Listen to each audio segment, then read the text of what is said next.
को एजीआर मामले में सुप्रीम कोर्ट से झटका लगा है, जिसके बाद वोडाफोन आइडिया और इंडस टावर्स के शेयर में जोरदार गिरावट देखने को मिली है। ये खबर हम समझेंगे हमारे सहयोगी सुमित चतुर्वेदी से। और साथ ही सुप्रीम कोर्ट के झटके से वोडा आइडिया और इंडस टावर्स के शेयर की पिटाई हुई है, लेकिन भारती एयरटेल इस खबर से बेअसर दिखाई दे रहा है और इसमें जबरदस्त तेजी भी देखी जा रही है, लगभग 2 से 2.5% की।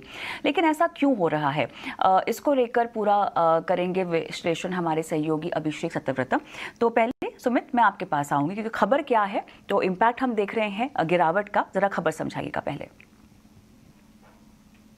सुप्रीम कोर्ट से आज टेलीकॉम कंपनियों को एक बड़ा झटका लगा, जिसमें एडजस्टेड ग्रॉस रेवेन्यू के जो ड्यूज हैं उनको लेके एक क्यूरेटिव पिटीशन फाइल की गई थी। सुप्रीम कोर्ट ने इसको नकार दिया और कहा कि ये मुमकिन नहीं है। एजीआर केस अगर बताएं तो एडजस्टेड ग्रॉस रेवेन्यू ये होता है जिस पर टेलीकॉम कंपनियां लाइसेंस फी देती हैं और दूसरी फीस देती हैं। इससे ये होता है कि इनको टेलीकॉम कंपनियों को कुछ राहत चाहिए थी, क्योंकि सरकार ने नॉन कोर जो रेवेन्यू होता है उसको इसमें शामिल कर लिया था। इससे उनका पूरा एजीआर बढ़ गया था, इसलिए उनको fees, spectrum fees, licence fees ज्यादा देनी पड़ती। अब ये मुद्दे की बात करें तो इसमें सुप्रीम कोर्ट ने जब रिजेक्ट कर दिया तो कंपनियों के लिए इसके और कोई चारा नहीं है, जबकि उन्हें और ज्यादा एजीआर पे ही अपने सारे जो स्पेक्ट्रम ड्यूज है, लाइसेंस ड्यूज है, चुकाने पड़ेंगे। सरकार का ही ये सुझाव था और इसके बाद उनको कुछ रिलीफ दी गई थी कि स्टैगर्ड वे में कुछ सालों में इसे पे करें, बट कंपनियां नहीं मानी और वो सुप्रीम कोर्ट चली गई और सुप्रीम कोर्ट ने आज उनकी क्यूरेटिव पिटीशन रिजेक्ट कर दी है, जिसके बाद उन्हें इस पे बड़ा झटका लगा है। ऑलराइट, चलिए अब हम आते हैं अभिषेक के पास। और अभिषेक, बताइए, यहाँ पर भारती एयरटेल इस खबर से बेअसर दिखाई दे रहा है?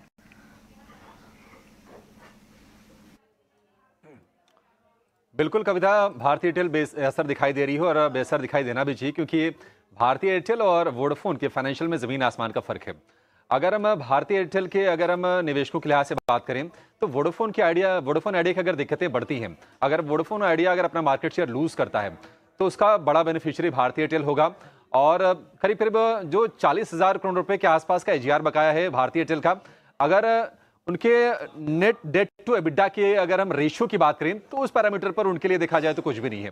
लेकिन अगर हम वोडाफोन आइडिया की बात करें, सितंबर 2023 में कंपनी ने क्यूरेटिव पिटीशन फाइल की थी। क्यूरेटिव पिटीशन यानी कि समीक्षा याचिका के बाद जो अर्जी फाइल की जाती है, एक तरह से लास्ट रिजॉर्ट होता है आपके लिए अपनी बात को रखने के लिए, वो भी सुप्रीम कोर्ट से खारिज हो गई है। और जो एजीआर का जो बर्डन है वोडाफोन आइडिया पर, वो है करीब 70,000 करोड़ रुपए के आसपास का। लगातार कंपनी अपने मार्केट शेयर खो रही है।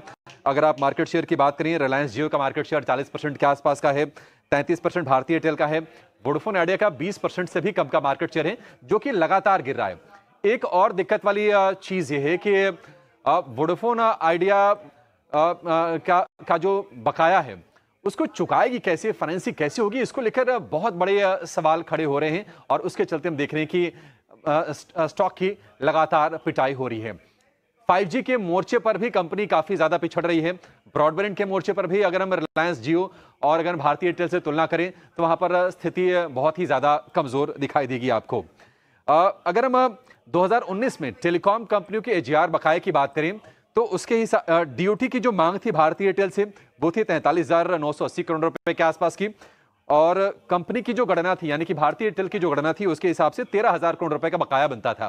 वहीं अगर हम वोडाफोन आइडिया की बात करें, 58,000 करोड़ रुपए की एजीआर की डिमांड की गई थी डीओटी यानी कि डिपार्टमेंट ऑफ टेलीकॉम की तरफ से। और जो वोडाफोन आइडिया का जो कैलकुलेशन था वो था 21,000 करोड़ रुपए का। ये 21,000 करोड़ रुपए अभी इन्होंने रिवाइज किया तो इनके हिसाब से 30,000 करोड़ रुपए की रकम बनती है, जबकि अब टोटल जो एजीआर ड्यू है डीओटी के हिसाब से वो बढ़ के हो गया 70,000 करोड़ रुपए के पार का। तो ये टेंशन कहीं न कहीं वोडाफोन आइडिया के शेयर धारकों के लिए जरूर है और इसके चलते पिटाई हो भी रही है। अच्छा, दरअसल एजीआर यानी कि एडजस्टेड ग्रॉस रेवेन्यू का जो विवाद है ना, करीब करीब 20 साल पुराना है। 2005 से ही ये विवाद है। अब तक ये साफ साफ तय नहीं हो पाया कि परिभाषा क्या होगी। हालांकि 2019 में सुप्रीम कोर्ट ने सरकार के पक्ष में यानी कि डीओटी के पक्ष में अपना निर्णय दिया था और यह कहा था कि नॉन कोर रेवेन्यू को भी टेलीकॉम रेवेन्यू में शामिल किया जाए और उसके ऊपर एजीआर की गणना की जाए। टेलीकॉम कंपनीज इसी का विरोध कर रही थी। उनका कहना था कि नॉन कोर रेवेन्यू को ना शामिल किया जाए, सिर्फ कोर रेवेन्यूज पर ही एजीआर की कंप्यूटेशन होना चाहिए। लेकिन झटका लगा था टेलीकॉम कंपनीज को और उस वक्त हमने देखा था कि सुप्रीम कोर्ट ने सरकार के पक्ष में फैसला दिया था। कंपनियों को 10 साल की मोहलत भी दी गई है एजीआर चुकाने के लिए। फिर उस पर 2021 में एक रिव्यू पिटीशन भी फाइल की गई थी, वो भी क्वैश की गई।